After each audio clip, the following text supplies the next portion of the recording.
Yeah, I'd love to do that one time. I'll be 84, so you better hurry.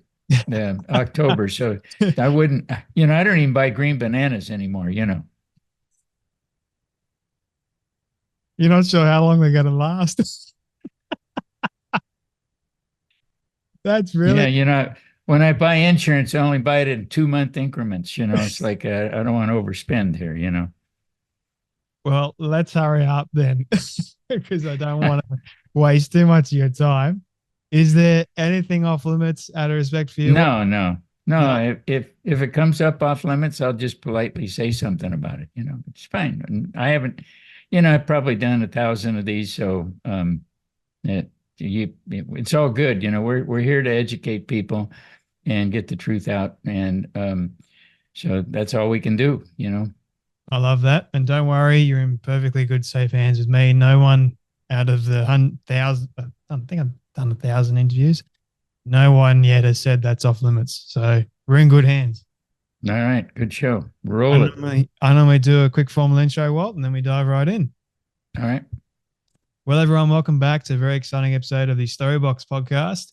I don't do many interviews nowadays, as I'm sure you guys know, but Walt Heyer came across my emails not that long ago, in fact, and I just had to speak to him because, as you guys know, I want to speak to people that I'm actually interested in and are changing the world and doing an amazing thing.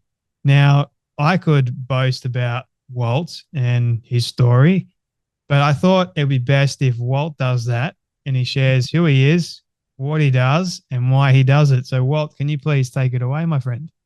Yeah, yeah. Well, thank you very much for having me on, Jay. And I can't boast about myself. I was an idiot for a long time and made a lot of mistakes, and it took me a long time to learn. And so what I've wanted to do with my real life education is just share that with other people and hope that they hear something that touches them and that will help them avoid making a mistake. And thank you that it's happened to many people that have heard me and they've changed directions. Not everybody agrees with me, but that's fine. I don't agree with everybody either. So it's all right to have differing viewpoints, but I think we need to listen to each other. So, Jay, I come with, 78 years of experience because I started at 4 years old, cross dressing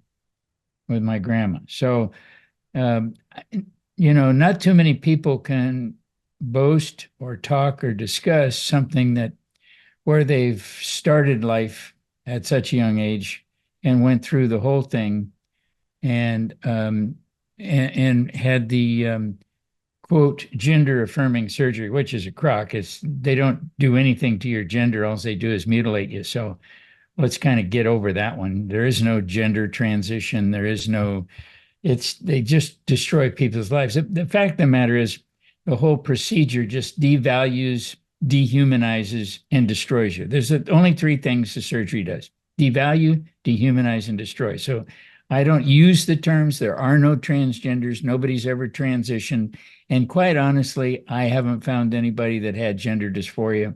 This is probably one of the biggest medical frauds perpetrated on society around the world, which is amazing that there isn't enough gray matter among the individuals thinking about this that go, there's something wrong here.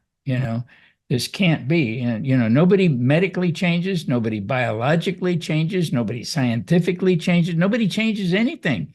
We're talking about a cosmetic procedure on people we used to call transvestites Yeah. and cross dressers. That was the terminology for most of the world's time, were called cross dressers or transvestites. Some of them were homosexual, some of them were not. Some of them became aroused sexually by wearing women's clothing, so they wore women's clothing for sexual arousal, so they had a sexual arousal disorder, and they all come about in many different ways. So if we're going to be honest about it, there are no transgenders. There's just people who dress up and take hormones and say they're transgenders. It would be like me saying to you, AJ, I'm a black man. Mm. I identify as a black man. Now, for many of the people out there, if you say you identify as something, you are. Yeah. Now, I got to tell you something. If I'm saying I'm a black man and you believe me, you're an idiot because it ain't happened. I mean, it's pretty obvious, right? So and it's pretty obvious with the other folks too. Yeah. You know, we're so I don't even give credence to using their pronouns. I don't do any of that nonsense. I've been there. My friend that I had for many years, when I started telling him, Bill, you're going to have to use the pronouns and stuff. He said, I got your pronoun. He said it's called wacko.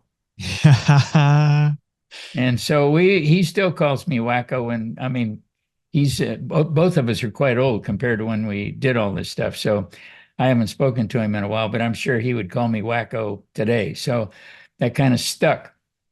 So I started as a 4-year-old with my dad dropping me off at grandma's house, like most kids, if you're babysitting with grandma when she's available because the parents are taking off going somewhere.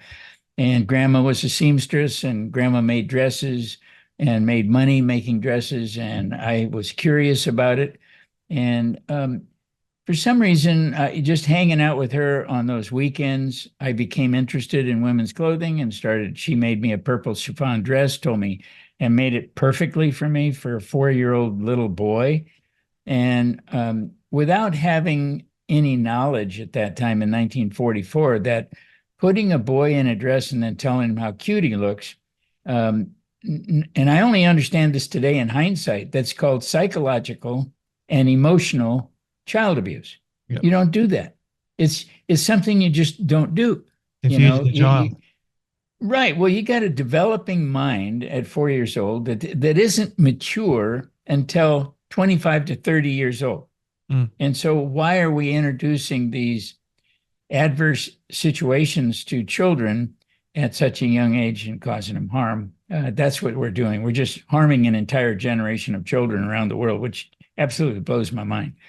So that's why I do this, is to try to prevent that from happening to at least one child or one parent or somebody that's listening to this goes, oh, okay, that makes sense. So, I went through that, and then my dad was upset that I was cross-dressing, and he began to want to shape me up into a man, I guess. And so he used heavily discipline, thinking that was going to help. And of course, that's not the right thing to do. So that was just more child abuse. And then his adopted brother decided, because I was wearing a dress, that he would sexually molest me.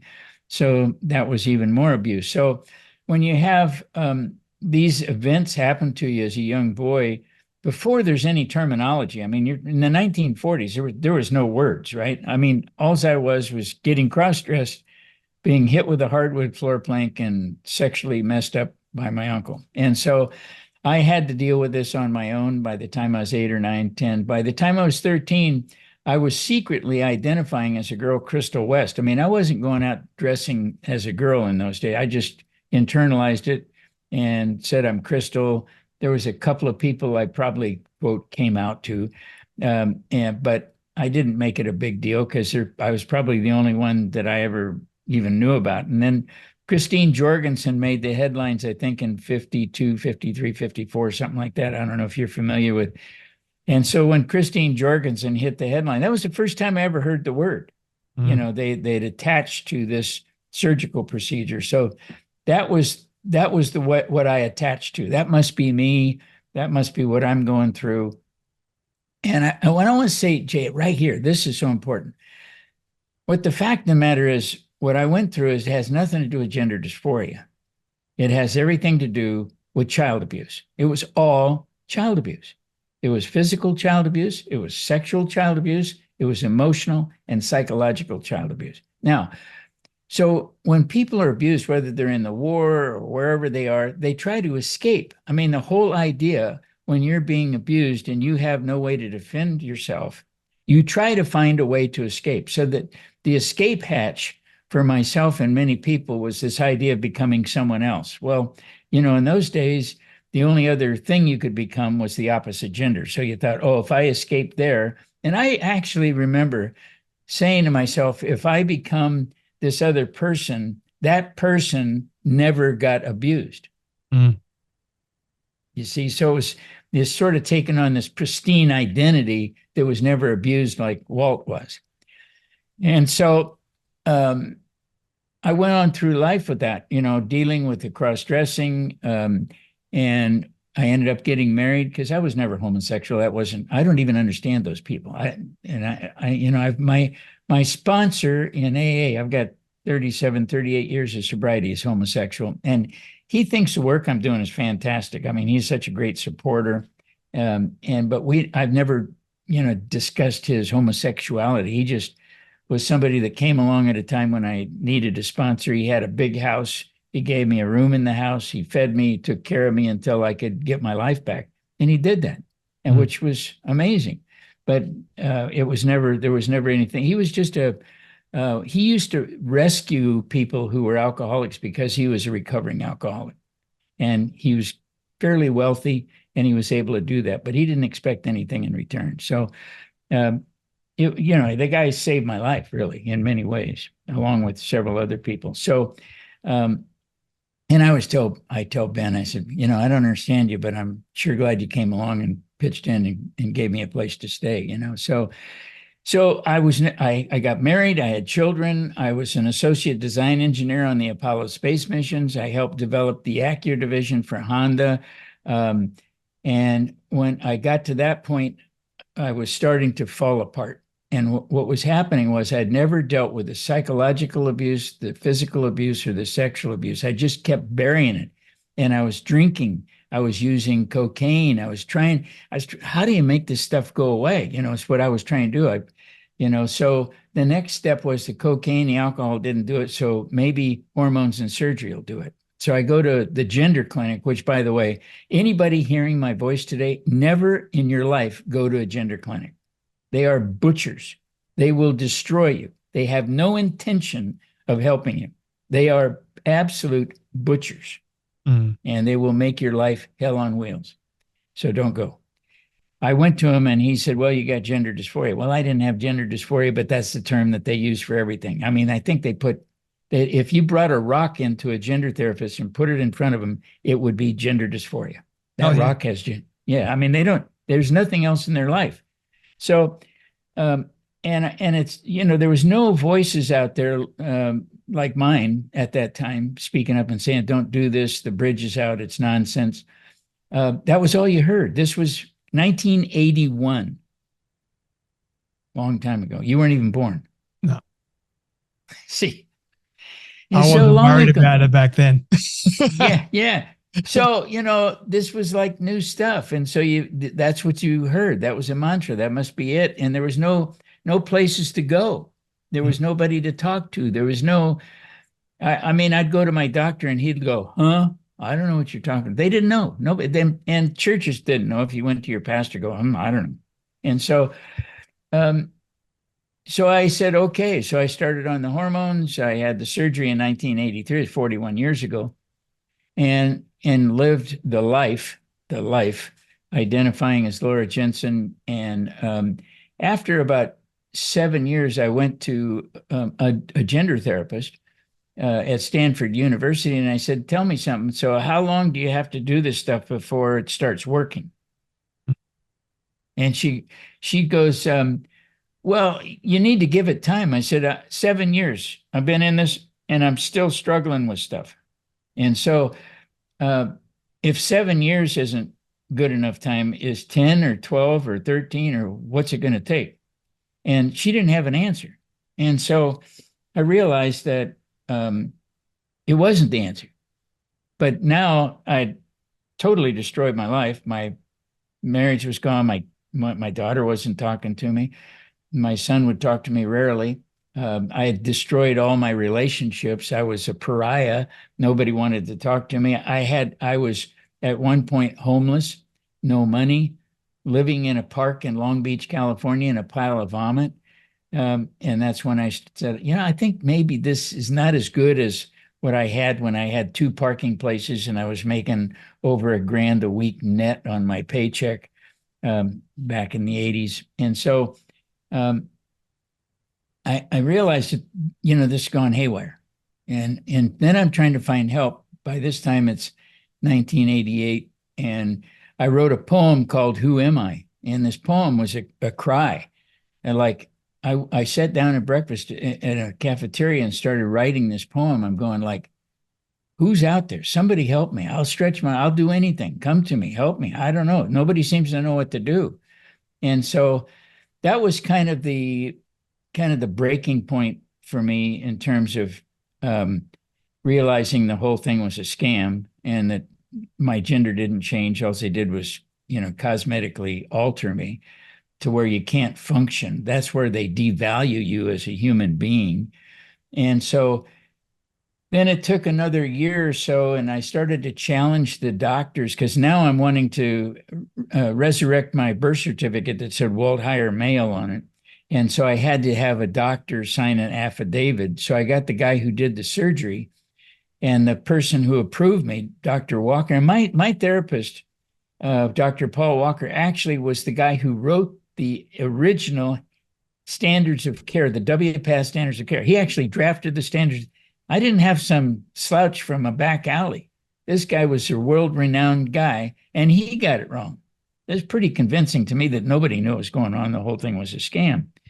So anyway, in trying to resurrect my birth record, I had them sign an affidavit and tell the court what hormones and surgery does because I'm trying to get my birth record back. And they actually, in several different words, they put together in the document and said, hormones and surgery do not change your morphology, they called it, which is your internal work. In other words, it doesn't change you. They just used a fancy word so that they didn't make the headlines in the newspaper. And so I realized that then the journey back home, and I was well into my recovery from alcoholism by then. And then I found faith and regained my faith. The Lord came and redeemed my life. And that was kind of actually initially kind of confusing to me because I really didn't know what that meant or what it was going to be like. And so I kind of stayed silent on it. I didn't jump up and down and go like, okay, you came and I do feel like I've been delivered, but I don't know what that means or where I'm going. And I'm cautious about everything at that point.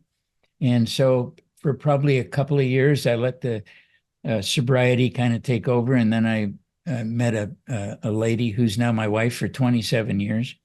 And so I realized, we got married. And then after we got married, I started working in a church as a director of care ministries.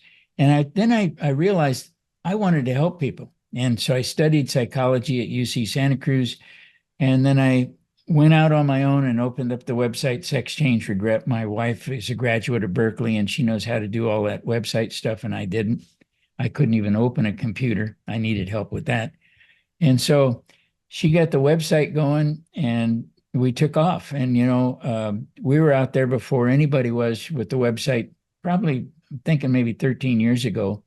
And so when Jenner hit, we were getting 20,000 hits a month. One day we had 15,000 hits in a day, people wondering what this was all about. And it's taken off, and sexchangeregret.com now is going to Influence Network with Lucas Miles at Granger Church.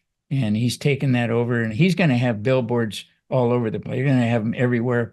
We're developing a staff of people to help people. And we're going to capture the world who've been destroyed by this. And Lucas has the knowledge, the skill, the talent. He's a brilliant guy. He knows how to do this stuff, and he has the context to make it happen. And so we're working together to make that happen. I think by the end of the year, a lot will be going, but he's going to continue to develop it. It's just going to continue to grow. And so I'm happy to partner with Lucas, and so we're working together on many things. And actually, I'm working on a film called Who Am I? And the film is kind of the story that we just talked about. And it's written about with some of the real key points in it about the time I attempted suicide. And I'm not going to disclose that because that's kind of a thing I'll leave for the movie. But so it's a feature film. It's not a documentary film. It's a feature film. It's written to really impress upon the viewer the insanity of what it is through my life. And so people say it's your testimony. I say, no, it's God using me to show his power and grace. Mm. That's what it's about. So, um, and so I'm still continuing to help people. We've got a book we're doing right now. I'm a senior fellow with FRC in DC, and we're getting ready to release a book in October. It's called God's Design, and it deals with this stuff. And then my wife and I are doing our own book called Beyond Gender is Jesus. Mm. I love that title. So, so that and the movie Who Am I? We've got those three projects this year. So, Lord willing, we'll just keep going. You're a very busy man by the sound of it. Yeah. Everything you just spoke about, I have so many questions. So I'll do my best to ask the question that I am most interested in first, and then we'll go down the rest of them. So Yep. you were speaking about this whole idea of gender dysphoria, which a lot of doctors and even psychologists now they just affirm and say to a child that may be questioning, "Hey, you've got gender dysphoria." I remember having a conversation with Dr. Miriam Grossman. I'm not sure if you know or heard of Yeah, her. I know. I know Yeah. her, sure. So she was talking about how if someone was to have gender dysphoria, it needs to be clinically diagnosed in such a way that it takes a great deal of time and it's a psychological disorder. So it's something that's gone wrong in the brain. It's more Right. like I say, and I asked her this as well, body integrity disorder. So if someone, which is an actual legitimate, someone that thinks that a part of them doesn't belong to them, so they try and chop it off. And Yeah. a lot of people end up in a great deal of distress. And then you can say that gender dysphoria is like that in many cases because they want to change something internal about them, but they actually can't do it. So they'll be in this incredible distress situation, and really they just need Jesus big time, and they need actual psychological help. But all these doctors are going, "We'll give you exactly what you want. We'll give you the surgery. We'll give you the hormones, and you're 100% right. It is butchery. It is madness." But yet they do it because they're getting a great deal of money, even though Hmm. the medical profession has sworn to do no harm and they're doing it to all these kids, for goodness sake. Yeah. And what you were saying, this is like in the 80s. Like I only started hearing about it maybe 2 years ago now, I believe it was. And Right. that's when I was like, this is insane. This is madness. And I need to do something about it. And I need to start sharing the word and start sharing people's stories like yours, Walt. But I'm interested in this whole notion of gender dysphoria that we were talking about. Why don't you think that it is real? Why don't you think do you have any evidence Yeah. whatever? Yeah. Yeah. Thanks. I'm so glad you asked the question. Now, when people write me and they write me and say, I'm transgender, I transitioned whenever they said they had transitioned and I had gender dysphoria. And I have a gender therapist. I write him back and say, well, your gender therapist is a quack. You've never been a transgender. You never transitioned. You don't have gender dysphoria. If you're going to work with me, we're going to sit down and find out what the real problem is. And it isn't gender dysphoria.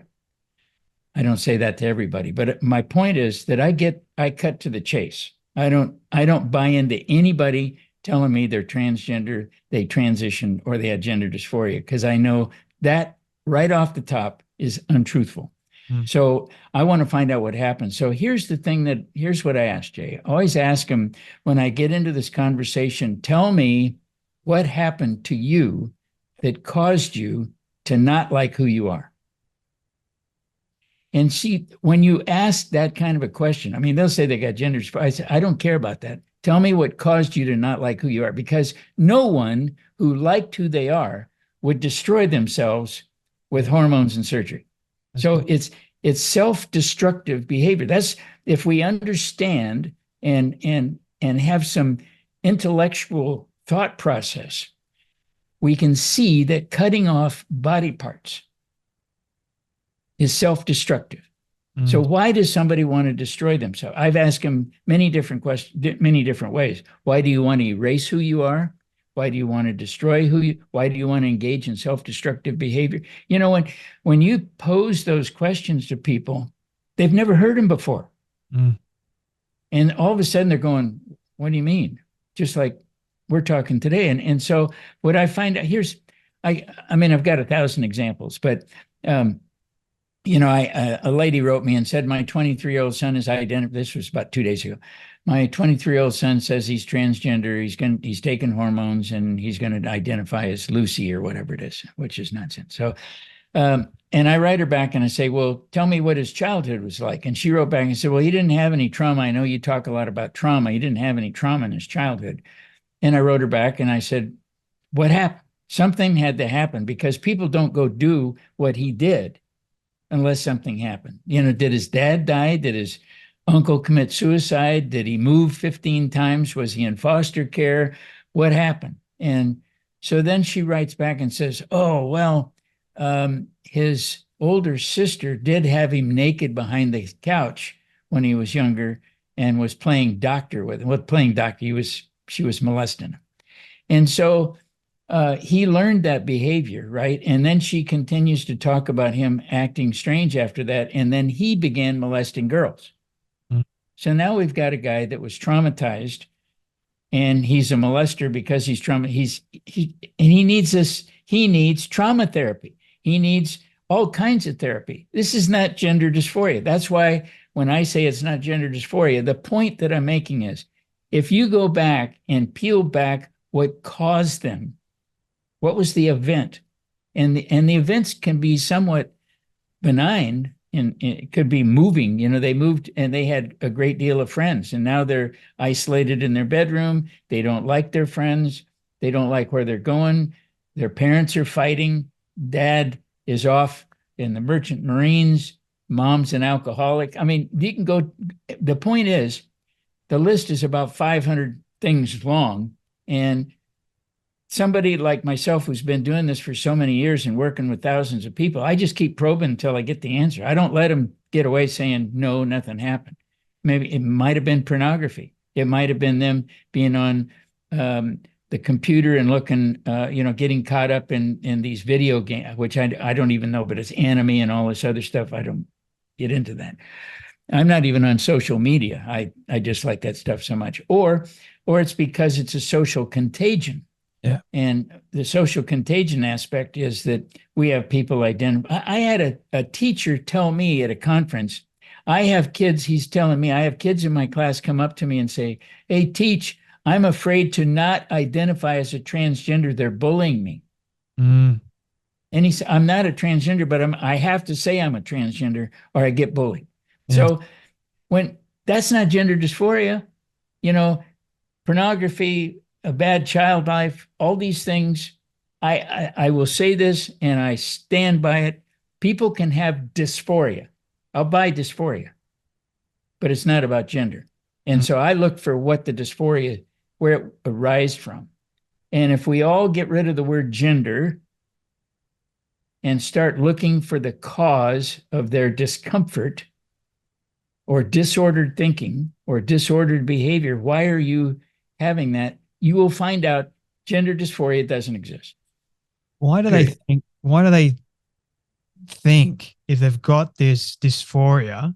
Why do they gravitate towards the gender component? Because that's a pretty big extreme thing. Is it because you have these quack doctors that just say, "Oh, that's gender dysphoria"? Like, well, you see, we've implanted this ideology yeah. so deep in society that right now I feel like I'm the only one who's saying it's nonsense. It's not gender dysphoria. And I every time I get in, I don't care if it's a doctor or a psychologist, I tell them, no, it's not gender dysphoria. I don't know what you're seeing. I don't buy it. And here's the thing. This is when I don't buy it from the person asking for help, you know what happens? I help them. Yeah. You see, you can't help somebody if the answer is hormones and surgery. And so the only, the only fix today that we understand is hormones and surgery for gender dysphoria. So take gender dysphoria out of the equation, and then you don't need hormones and surgery. I mean, I'm not a brilliant guy, but that's pretty simple stuff. That's kindergarten level stuff, right? Stop saying gender dysphoria. They diagnosed me with gender dysphoria. I was sexually abused, physically abused, and emotionally abused for the first several years of my life. That's not gender dysphoria. Get it? So if you're listening to this today, stop saying gender dysphoria. It's okay to say they have discomfort or they're confused or they don't like who they are, but find out why. Mm. Just find out why. There's definitely and you'll like be this surprised. massive disconnect I find in our society, like especially when someone has been abused, they gravitate towards something that they have either been told or they start questioning their identity as such. And today we have so much misinformation out there that is just peddled.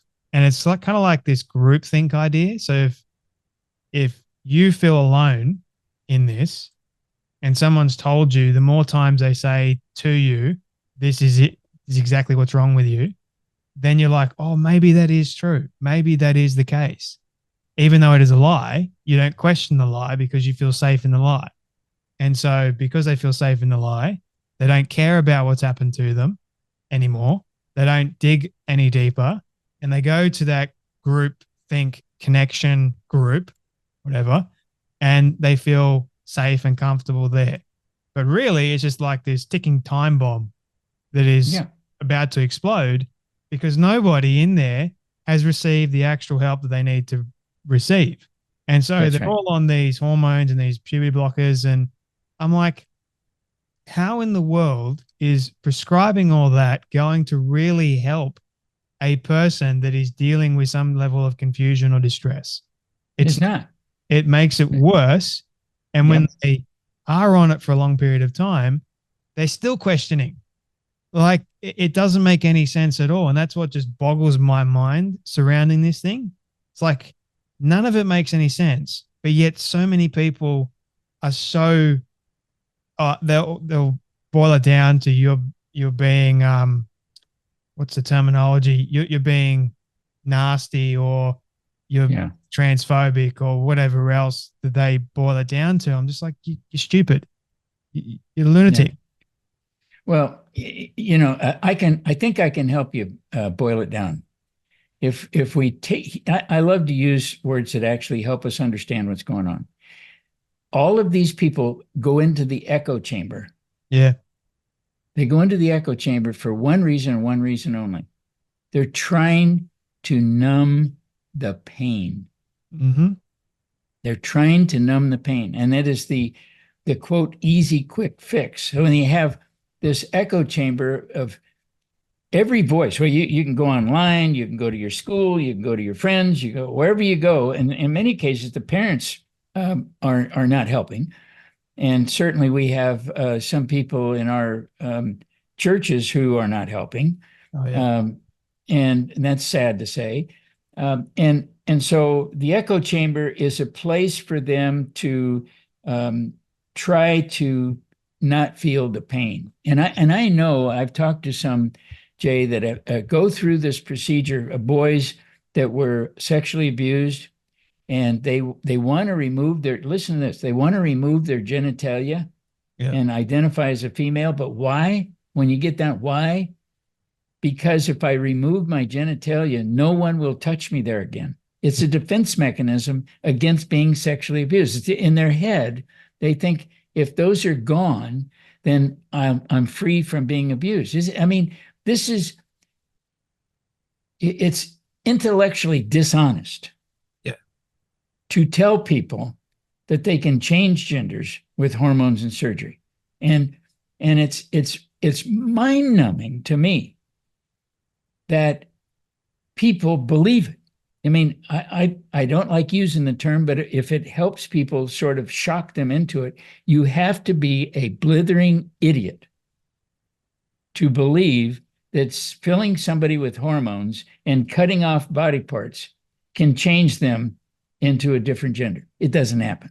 Mm. All it does is destroy them. And the sooner we begin to look at why they want to destroy themselves, Jay, and they're in pain, we need to relieve their pain, but we don't want to give them more pain by giving them hormones and surgery.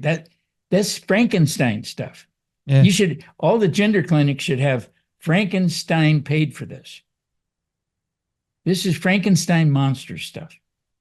And people don't see it. I was going to write a book years ago. I actually started writing a book called Frankenstein Madness, and everybody said it's going to be too harsh, you know.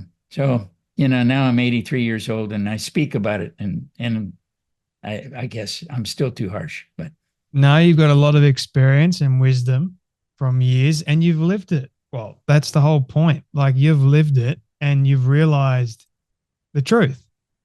Yeah. I mean, what was it like for you when you had the surgery? What were you feeling after it? Were you satisfied, happy? You know, you go through it and I don't think you know what to expect, right? You know, you're sort of following this protocol. These are, you know, this is what's going to fix your childhood distress. Now, you're going to have cut off body parts because you were sexually abused. You're taking hormones because you were hit by your father or your grandmother cross-dressed you, or because you wore women's clothing when you were a kid. So you lay there and you're sort of going, okay, I think this is going to be okay, but you don't know. I mean, the fact of the matter is, this is the grand experiment, right? And you get to be the guinea pig. And so, you know, after 5 days in the hospital, you get on a bus and go back to Denver and fly home.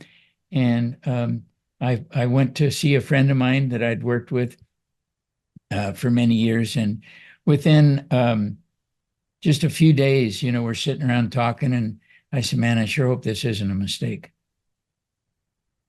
Because you don't know. Yeah. I mean, I'm just being transparent. There isn't anybody that can go through this and tell me what the outcome is going to be. They don't know.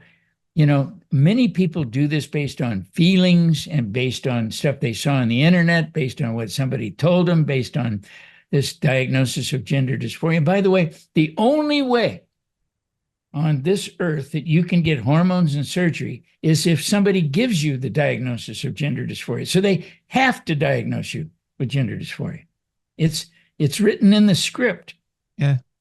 Right? So if you go in and say, you know, I have body dysmorphia, or I have schizophrenia, or I have, you know, multiple personalities, or I have PTSD or something else, you can't get the hormones. So many of the people, even though they've been diagnosed with disorders, they don't even tell the therapist, but the therapist doesn't ask the question and look at their history either.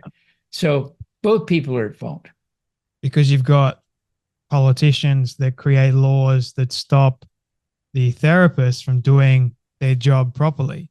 And now if you have a good therapist that wants to help the person, they're unable to really help the person because they've been told that that's conversion therapy. And you're not allowed to do that nowadays because conversion therapy is evil. It's wrong.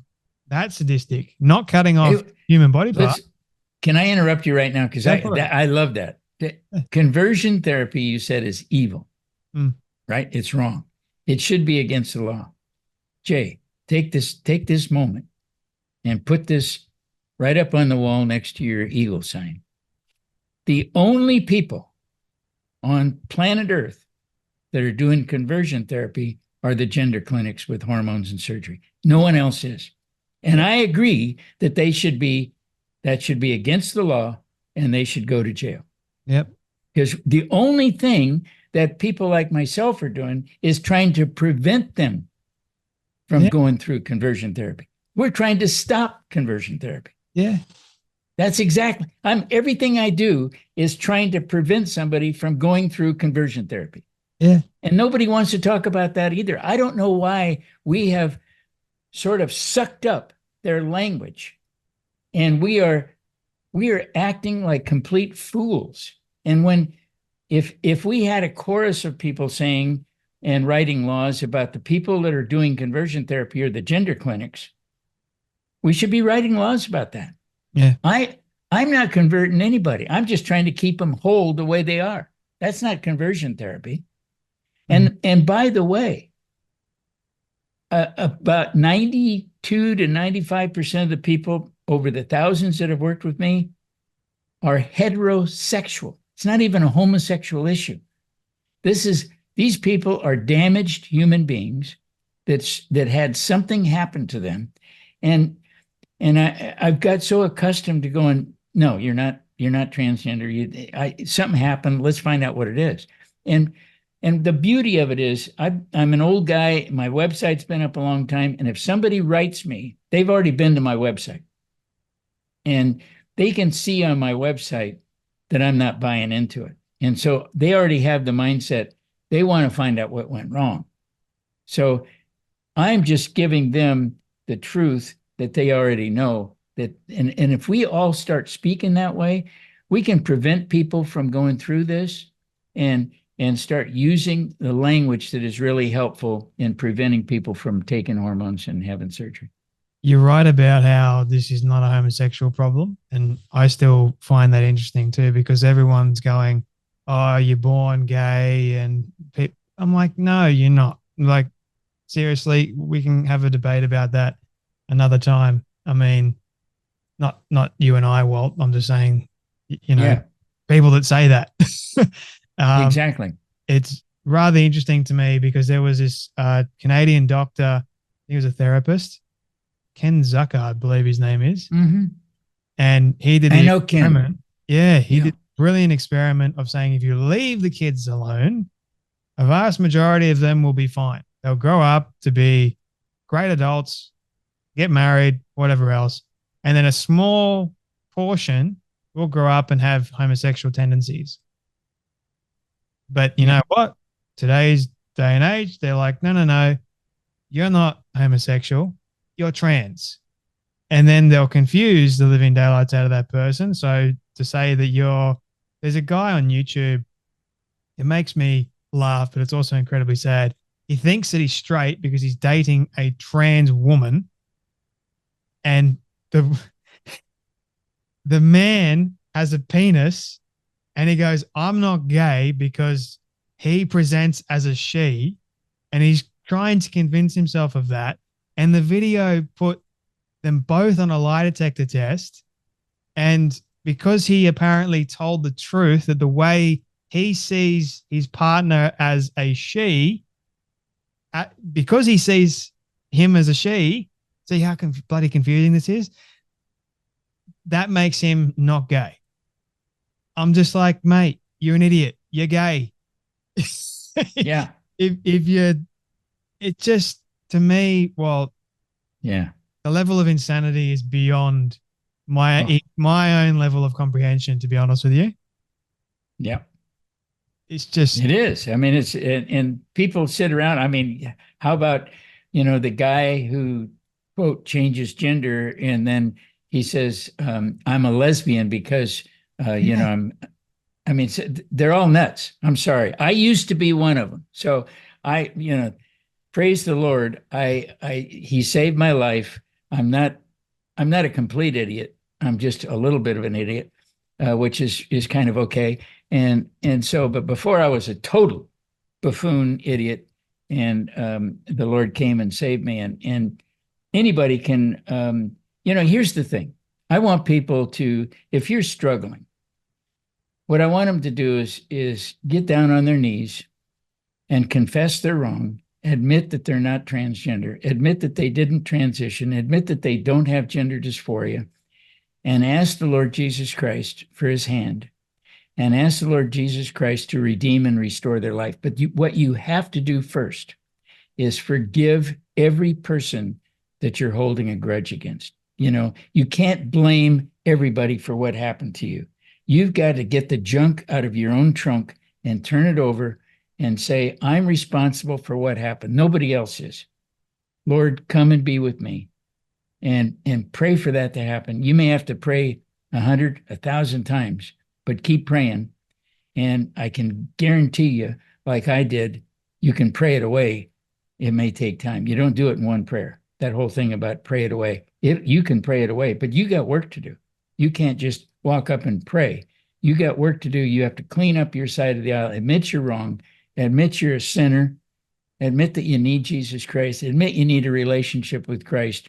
And when you clean up your own trunk and invite him into your life, you're going to do just fine. That all takes time. It's not like this miracle transformation all overnight. Doesn't happen That's like right. that.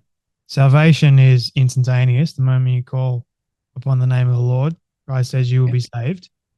But then the whole aspect of changing your life, getting, as you say, getting the junk out of your trunk and moving forward in your life in the best possible way, in restoring what was initially broken.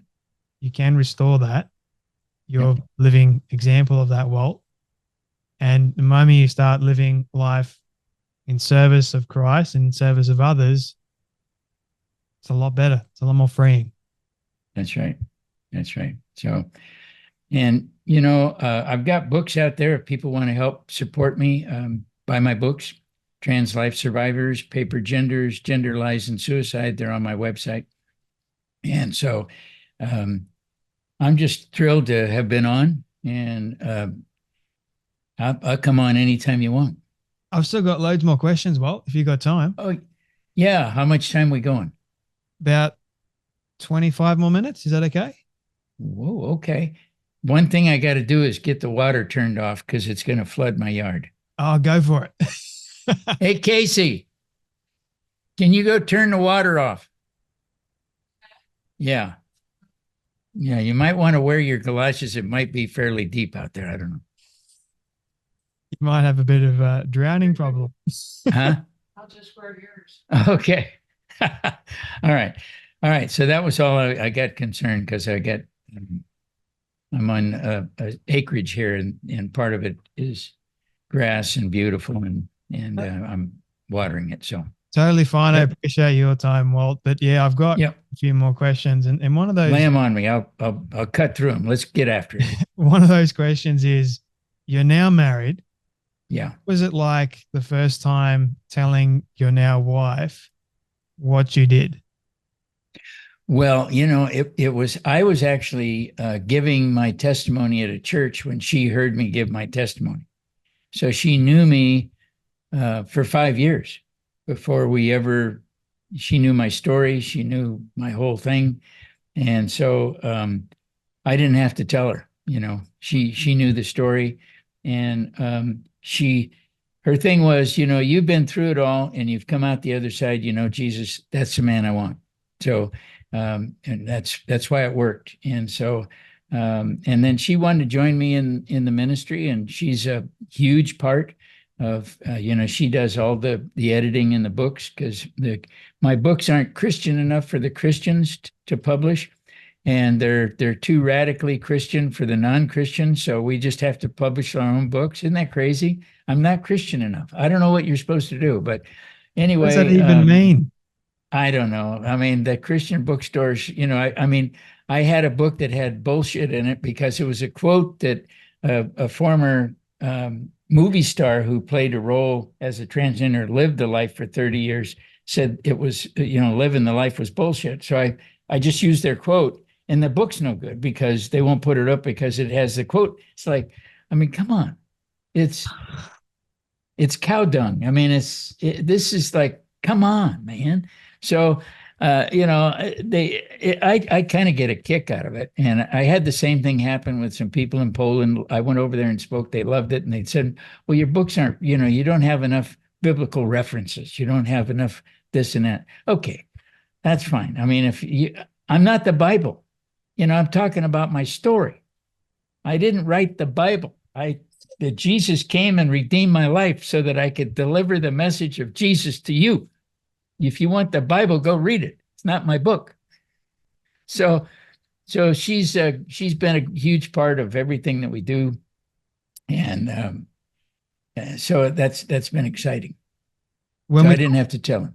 When we're talking about regret, there's a lot of people that are starting to come out and saying that they do regret the surgery. There's a young girl, Chloe Cole. She's Yeah. quite vocal, and she's changed a lot of laws in different states because of her story. And there's another person that I know. I won't use her name, but she was just like, we're having a conversation, and she said she doesn't know whether or not she's ever going to regret the decision to have surgery. And I thought that was quite interesting. Like, you would make a life-changing decision not knowing whether or not it is the right decision. You thought it was right at the time. Yeah. Now you don't know whether or not you're going to regret it later on in life. That, for me, the price of that, it's far too great, for me at least. So for those people that are in that stage of regret at the moment, how do we help them? Yeah, first off, there's some people that I've talked to that just refuse to use the word regret. They'll say, I wish I hadn't done it, but they won't say regret. There's something about the word regret that is just too much for them. Chloe is an example. Chloe, her parents really are the ones responsible for what happened. And they went to a therapist with Chloe, and the therapist said, don't do this. Don't do it. Don't take the hormones. Don't do it. But the parents kept shopping, and Chloe kept insisting. So I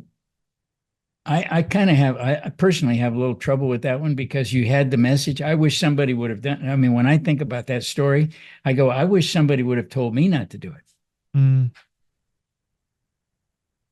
And so when you have somebody that was told not to do it and you keep pushing through it, that's a whole different thing. But so I think we can, anybody, sexchangeregret.com, the website, anybody who writes sexchangeregret.com wants help. Yep. And the fact of the matter is, Jay, you cannot help one person until they want help. Yeah. And so when parents write me and they'll say, well, my son, here's his phone number, give him a call, and, tell him how bad this is. And I write him back and say, does your son want to talk to me? Well, I don't know. Well, I'll tell you what, you call your son or you write your son an email. And when your son wants to talk to me, have him write me an email and I'll have a conversation. I'm not going to call somebody that doesn't want to talk to me. So the first step in helping anybody is they have to want help. They have to be willing to listen and want help. I don't waste my time with people who are going to say, well, I was made that way. God made me that way, this and that. I want to help the people who are really asking for help. That takes up, 7 days a week, 365 days a year. You're a very busy man, Walt. And honestly, I do appreciate your story. I'm sure there's a lot more that we could cover, but I do want to be respectful of your time. I do have one final question. Yes, sir.